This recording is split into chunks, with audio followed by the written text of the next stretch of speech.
Жолдошум экөөбүз салт менен турмуш курганбыз. Ортодо бир балабыз бар. Отубуз күйүшпөй эки жолго түштүк. Ортобузда ЗАГС болбогон үчүн уулумду өз атамдын атына жаздырганбыз. Эми канткенде алимент өндүрө алам.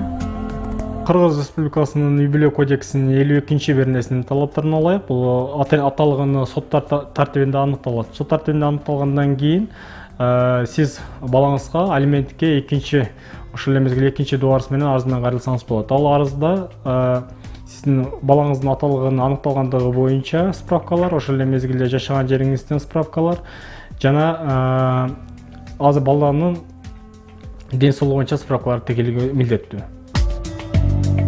Кароосуз калган үйдү канча убакытта менчиктештирүүгө болот? Кыргыз Республикасынын Жарандык кодексинин 265-бернесинин талаптарына ылайык, эгерде сиз ал мүлктү ошол мүлктү өзүңүздүн мүлкүңүздөй пайдаланып 20 жыл ичинде ал мүлккө кандайдыр бир ремонт иштерине же анын абалын жакшыртуу иштерин жасасаңыз, бул 20 жыл ичинде сот тартибинде эскирүү мөөнөтүнүн негизинде үйүңүздү өзүңүздүн атыңызга менчиктеп алсаңыз болот. Автордурларга кантип патент алууга болот?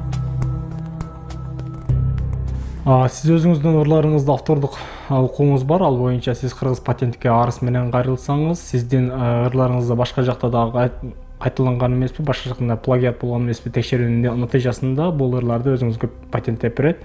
Анын негизинде сиздин автордук укугуңуз пайда болот дагы, башка бирөө сураса же башка бир адамга пайдалануу укугу сиз аркылуу гана тез келет.